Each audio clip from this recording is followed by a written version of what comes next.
have a cool name, Chris Crespo. It's like you could be the superhero, the hidden Chris Crespo. I like it. So now my name is Esge Räder. I'm the Chief Commercial Officer for AQRISK Banking Solutions. It's a Danish founded startup, and we are really super excited to be here at the event because it's always good to be inspired about new things, trends and challenges, dynamics in the market. But also, of course, we are here to inspire the banking industry as well about some what we believe is probably one of the most important areas for the banks to invest in. And there's a lot of new tech, crypto, a lot of good stuff out there. But if you think about it, 70 to 90% of the bank's income still comes from traditional banking. Yet again, that's not really been the area of focus or investment. So that's where we come into play.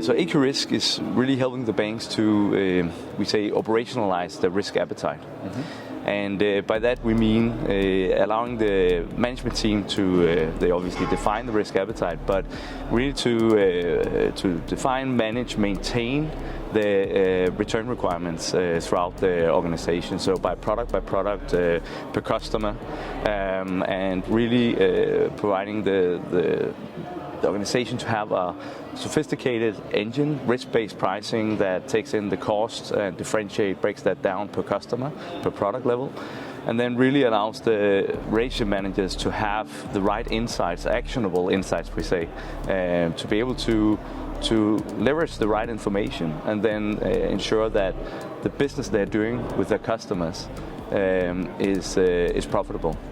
So many banks today, they still leverage Excel sheets and we say on steroids, right. So macro-based, of course, which is good. So disregarding the whole operational, reputational risk that can be from still using Excel sheets and drive your main business on that. Yeah. There are some challenges still because the relationship managers, it's often on a single product base, so they don't get the holistic view really. Mm-hmm.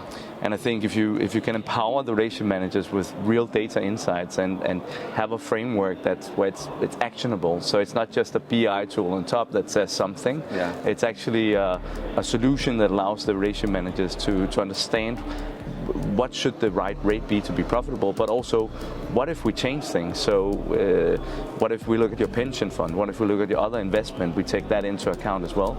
If you as a customer want a housing loan, I can partner with you as a relationship manager and say, hey, let's look at, you want this rate in the market, I believe the market is here. If we work together, we may be able to get there, but if we can take a bit more collateral perhaps, what happens then? And the relationship manager is able to see that and navigate together partner with the customer to say, okay, I can come with this service, this is the package we can offer. So instead of today, they basically have a price book and they go between 2 and 10. Yeah. And what often happens is it's very ad hoc and static, and they choose 3.5 or 5. And that's not really optimizing the span that you need for that particular business or with that group of customers, if you like. So with our solution, we help them to navigate that and optimize.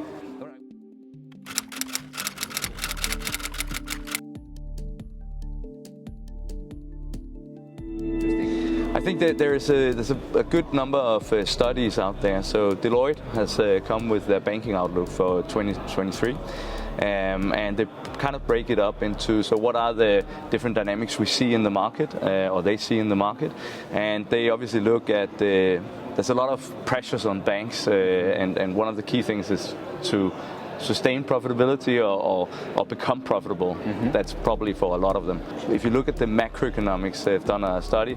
It's very closely correlated between the macroeconomics in different economies and banks' return on assets. Yeah. And if you look into the horizon, then the European, so UK and Germany industries, economies, they are taken over by Japan for the first time in 24, I think it's projected. And so banks in Europe, they're really struggling. They don't have the relaxation in the US under Trump, etc. Mm-hmm. So, and you have all these different macroeconomics powers that are affecting the ability to be profitable. If you then break that further down and then say, okay, so what are the pressures on banks? And as you say, it's about self-service, a lot of customers, the different dynamics on the retail side. It's about the scrutinization of the sophisticated junk fees banks have built out over time because of negative interest rate regimes. They have to make some money. Yeah. But now, as the times are changing, there's a window of opportunity for banks to reset that and be a bit more dynamic about how they price their products. And there's obviously an expectation that the banks provide greater transparency than around how they price. And that's also where we come in a bit. If you look at on the corporate side, they're looking for autonomy, greater autonomy. We talk about embedded finance here as well. So the element to service the customer better obviously entails self-service and all these other elements. But if you can help the financial advisors or the relationship managers getting real insights or better insights, actionable insights, have a dynamic framework they can operate within, you're really empowering to then also provide the other things. Because if they can get transparency about their real business and where they can make money, they can provide a better service. Yeah.